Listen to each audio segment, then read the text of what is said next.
Hi there, Scott Harrison here, back again with our next part of our 7 layers of security miniseries on our Dev IT podcast, Grey Matter Talks Tech. And today we're focusing on the second layer of 7 with perimeter security. Now you're thinking, perimeter security means building a digital fortress with firewalls and network defenses. Well, you'd be partly right, but in 2025 the perimeter has fundamentally changed.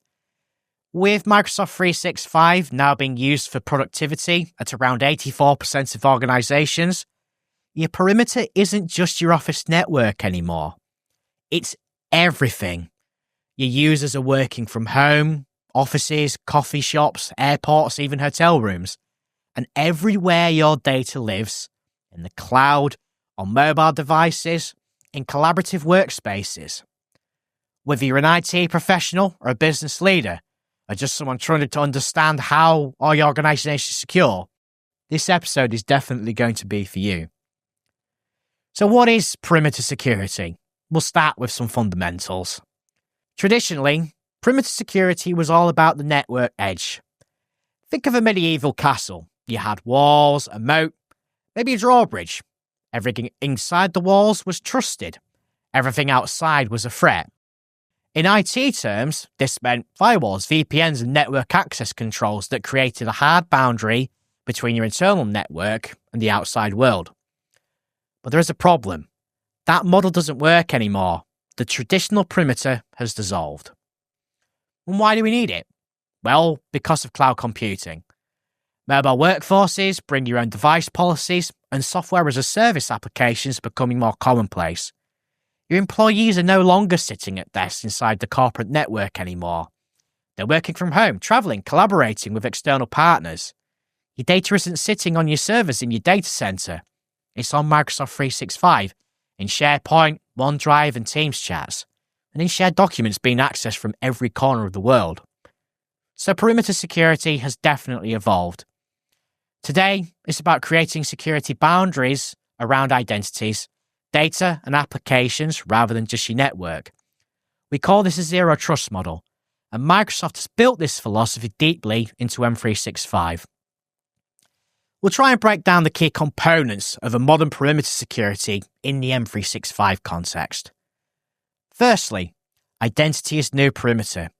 Your user accounts are the gateway to everything: email, documents, applications, customer data. If an attacker compromises a user identity, they're inside your perimeter, regardless of where they're physically located. This is why user governance and authentication really become critical. User governance means having clear policies and controls around who has access to what, how accounts are created and activated, how permissions are managed, and how you monitor for suspicious activity in M365. This involves Azure Active Directory, now called Microsoft Entra ID, which is your identity control plane. Second, authentication and authorization from your first line of defense. This is where password management comes in. Weak passwords are like leaving your castle gate wide open, but strong passwords aren't enough anymore, which is why multi-factor authentication has become non-negotiable. With M365, you've had tools like conditional access policies that let you say things like, users can access email from managed devices without extra prompts, but if they're logging in from a new location or unmanaged device, they need MFA. And they're trying to access sensitive financial data. That would also require both MFA and a compliant device. Third, data protection extends your perimeter to wherever your information goes. In M365, this means using tools like Microsoft Purview for data loss prevention, sensitivity labels that follow documents even when they're downloaded or shared externally, and encryption that protects data in transit and at rest. Fourth, endpoint security matters because every device accessing your M365 environment is a potential entry point. This includes laptops, phones, and tablets, anything that can sign into your tenant. Microsoft Defender for endpoint and Intune mobile device management will also ensure that your devices are meeting any security standards that can access your resources. Finally, continuous monitoring and threat detection help you identify when someone or something has breached your perimeter. Microsoft 365 includes tools like Defender for Cloud Apps, which uses behavioral analytics and machine learning to spot anomalies. Like a user suddenly downloading thousands of files at 3 a.m. or someone logging in from 2 countries simultaneously. So to sum up, modern perimeter security isn't about building walls. It's about creating layers of identity, verification, access controls, data protection, and monitoring that and following your users wherever the data goes. It's about assuming that breaches will happen and building defenses that limit to the damage as much as possible and detecting threats quickly. It's no longer a place, it's a set of policies and controls and technologies that will protect your digital assets in a borderless world. Moving from the why into some examples. What does good perimeter security look like?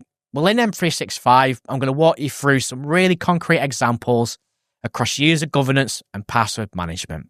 Let's start with user governance and identity management, implementing privileged access with role-based access control. In Entra, you can assign users to a specific role with defined permissions, instead of making a user a full global admin. That would give them keys to the kingdom, which we definitely don't want. You can assign really granular roles. For example, your help desk team might get the password administrator role, allowing them to reset user passwords but nothing else. They also might get the password administrator role, allowing them to reset user passwords but nothing else. Your compliance team might need to get a compliance administrator to manage any data retention policies without needing to access other admin functions. Your security team gets the absolute golden VIP pass as a security administrator for security-related configurations. That will absolutely limit the blast radius if an account is compromised. A breached help desk account can't delete your entire tenant or access sensitive data. They can only do what their role permits them to do. A second example, automated user lifecycle management.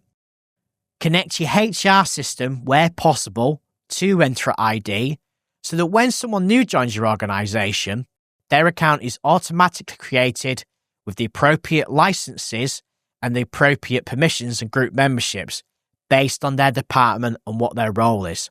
And if someone changes positions, permissions will update automatically.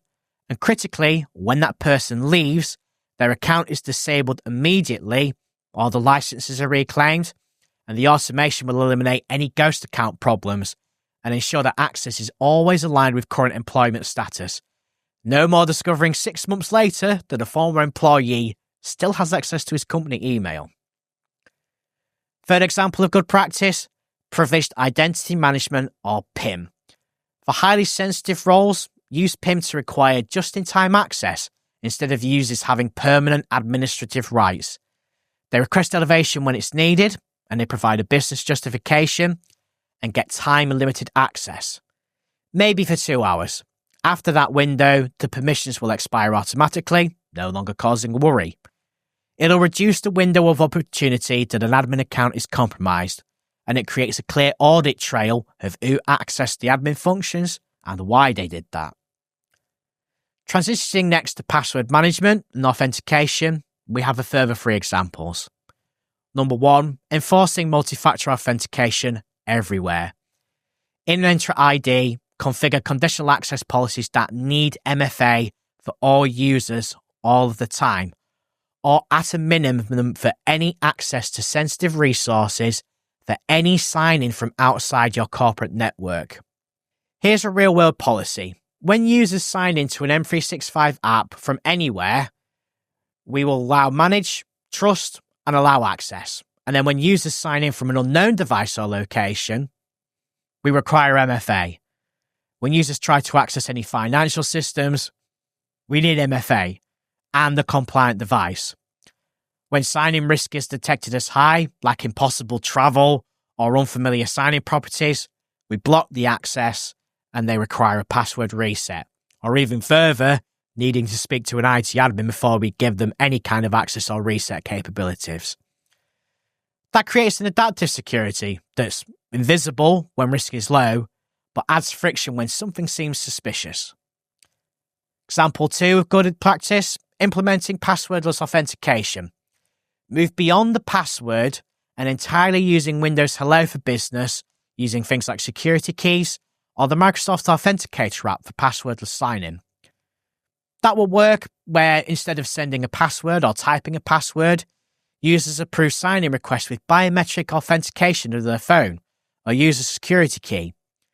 Phishing becomes nearly impossible because there's no password to steal. Even if an attacker creates a fake Microsoft login page, they can't bypass the cryptographic authentication. For organizations not ready to go fully passwordless, make it available as an option, starting with high-level IT staff and executives who are classed as high-value targets. Third example, password protection and a banned password list. Entra does now include password protection that will block commonly compromised passwords. When users create or change passwords, the system checks against a global list of banned passwords like password 123 or summer 2025, and a custom list you can create with terms specific to your organization. Company name, product names, local sports teams. You can even enable a smart lockout, which locks accounts that failed after sign-in attempts go past a certain number. But it does use intelligence to distinguish between the legitimate user who forgot the password and an attacker trying to password spray attack you.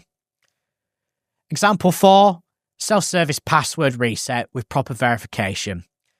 You enable that and it gets a self-service password reset so users can do it on their own without calling the help desk. But make sure it's secured properly. You need multiple verification methods, maybe a code sent to their mobile phone, plus answering security questions or an authentication app that puts an alternative email as there as well. This will also help reduce a help desk burden and maintain security. But here's what's critical. Educate users never to provide these verification codes to anyone who calls or emails requesting them. It's a really common social engineering tactic. Another example, monitor and respond to risky sign-ins. Entra ID does also include identity protection, which uses machine learning to detect risky sign-ins and risky users, and it does look for anomalies like signing in from an anonymous IP address, or Tor networks or dark web. Again, impossible travel. Example of that, signing in from New York and then Tokyo an hour later. Just doesn't add up. Sign-ins from unfamiliar locations, and again, password spray attacks. Leaked credentials from the dark web can also be a very big compromise. Again, configure policies to respond automatically. Require a password change for medium risk users. Require an MFA login for medium risk sign-in. Block high risk scenarios entirely. Then review the security dashboard and look at it regularly for any trends and any other anomalies that are coming up. Do a regular access review. You can use the Entra auditing log to periodically look at and audit who has access to what. Every quarter, have a look at a manager reviewing their team members' access. Have they got the rights? Are they still appropriate? Have administrators reviewed privileged role assignments? This catches something called a privilege creep. It identifies access that no longer needed and ensures against compliance as well with a least privilege principle. Further security defaults for small organizations. If you're a small organization without dedicated security staff, Microsoft offers security defaults that automatically enforce fundamental security measures. Things like MFA for all users, blocking legacy authentication protocols, and needing MFA for absolutely everything and will protect privileged activities. It's not as granular as a custom conditional access policy, but it's vastly better than nothing at all and can be enabled with a single click. Think of it as security in the box for organizations that need immediate protection without any complexity. So in conclusion, perimeter security in an age of Microsoft 365 is not just about building a firewall around your office anymore. It's about governing identities, managing authentication rigorously and protecting data wherever it lives and whoever has access to it. The good news is that Microsoft has built powerful security capabilities into M365. The challenge is implementing them thoughtfully, And strong user governance ensures that right people have right access at the right time. Robust password management and MFA make it exponentially harder for attackers to compromise accounts. But start with the basics. Enable MFA everywhere.